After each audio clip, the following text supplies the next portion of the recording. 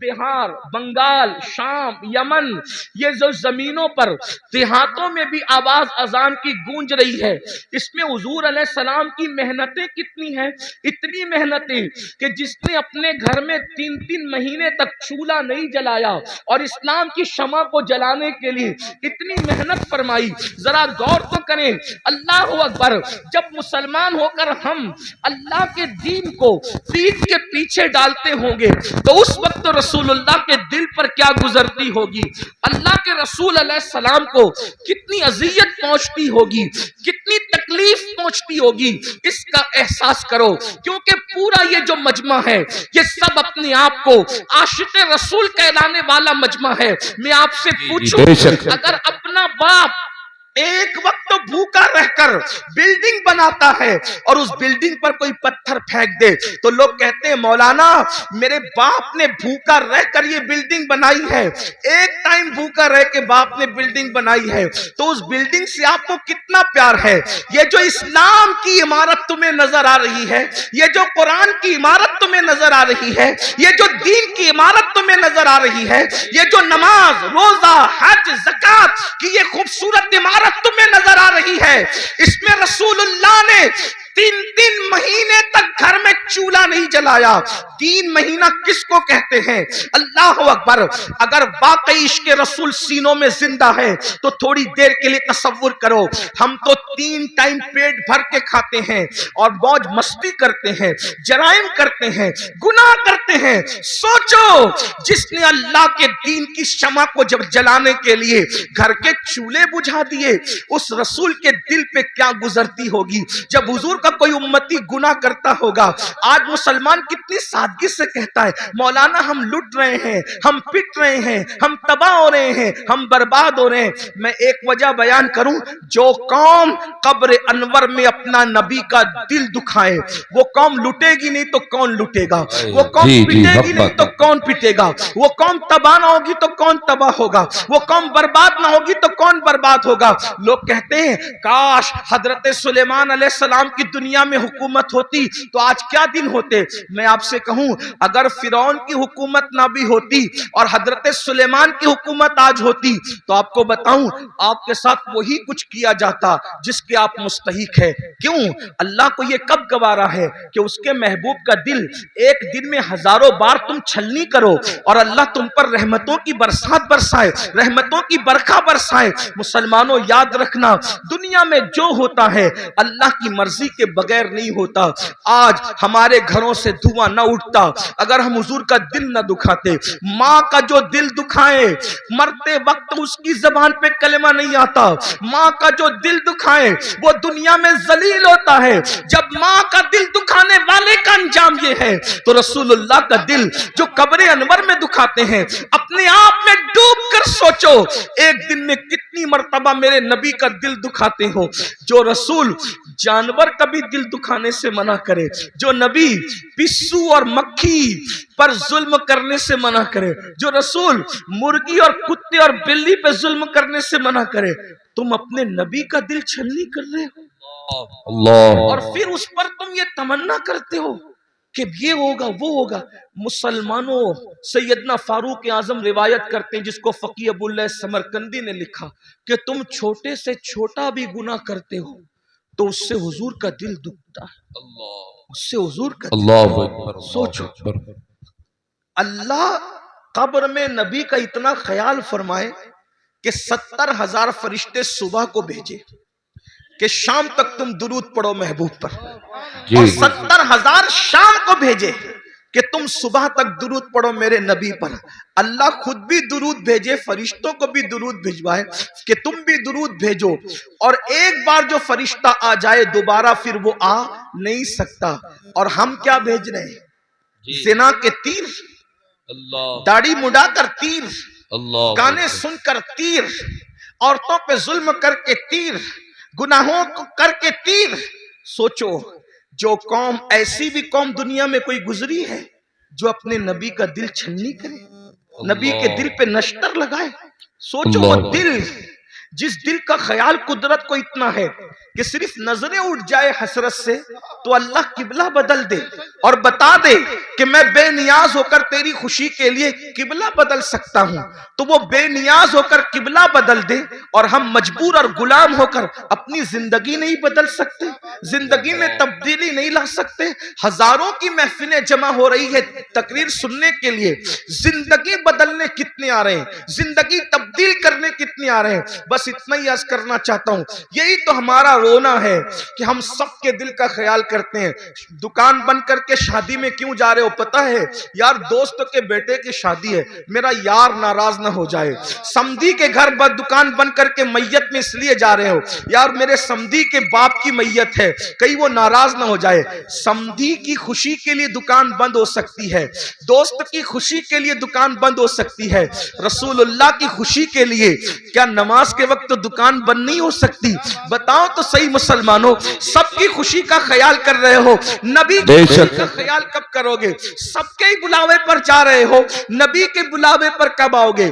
یہ مؤذن جو 5000 روپے کو تم نے رکھا ہے، یہ اس کی آواز نہیں ہے، آواز اس کی ہے، مگر وہ نبی کا نمائندہ بن کر تمہیں بلا رہا ہے۔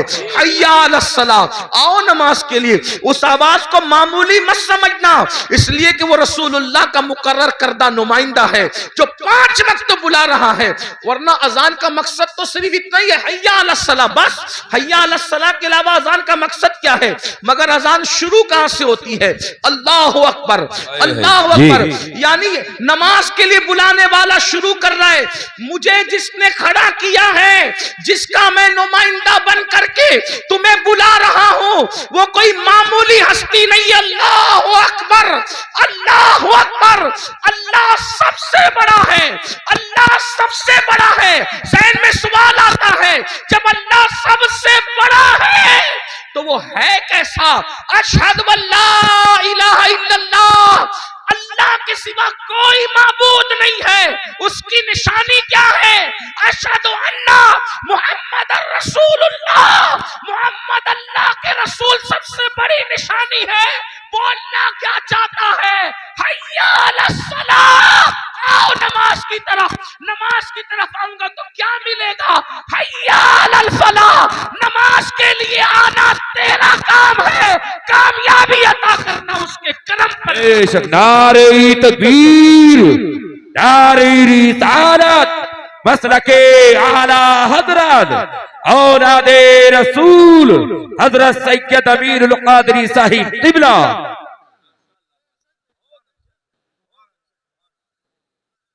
فلاح عربی لغت میں اتنا جامع لفظ ہے کہ ہر کامیابی کو یہ سمیٹ لیتا ہے، جس میں ہر کامیابی آ جائے اسی کو فلاح کہتے ہیں۔ فلاح سے بڑھ جامع کامیابی کے لیے کوئی لفظ نہیں ہے، اور اذان میں مقرر ہے حی علی الفلاح۔ دولت کی کامیابی چاہیے، نماز کی طرف آؤ، اولاد چاہیے، نماز کی طرف آؤ، عزت چاہیے، نماز کی طرف آؤ، بلندی چاہیے، نماز کی طرف آؤ، حکومت چاہیے، نماز کی طرف آؤ، تجارت چاہیے، نماز کی طرف آؤ، عمر میں برکت چاہیے، نماز کی طرف آؤ۔ حتیٰ کہ یاد رکھنا، بڑے سے بڑا لیڈر زمین پر چمچے پال کر بازاری عزت تو حاصل کر سکتا ہے، مگر قبر میں عزت حاصل کرنا کسی کے بس کا نہیں ہے۔ مگر نماز وہ عظیم سرمایہ ہے جس کو پڑھنے کے بعد آدمی قبر میں بھی عزت دار ہو جاتا ہے، شرط یہ کہ سینے میں عشق رسول ہو۔ میرے امام کہتے ہیں نکیرین کرتے ہیں تعظیم میری، نکیرین کرتے ہیں تعظیم میری، فدا ہو کے تجھ پہ یہ عزت ملی ہے۔ بے شک، بے شک جی۔ نماز پڑھو گے تو قبر میں فرشتے بھی عزت سے پیش، آپ کہتے ہو ٹرین میں ٹی سی عزت سے پیش نہیں آتا، میں نے کہا نماز پڑھا ہوتا تو ایسا نہیں ہوتا، حضور سے وفا کی ہوتی۔ یار قبر میں جب فرشتے عزت سے پیش آ سکتے ہیں تو ٹرین کے ٹی سی کی کیا حیثیت ہے؟ جو نبی سے وفاداری فرشتوں کے درمیان معزز بنا دے، وہ پولیس کے درمیان معزز کیوں نہ بنائے گی؟ وہ مالداروں کے درمیان معزز کیوں نہ بنائے؟ آپ دیکھو بہت سارے علماء آپ کے درمیان آتے ہیں، ان کی معاشی حالت اتنی مضبوط نہیں ہوتی جتنی تمہاری ہوتی ہے، پھر بھی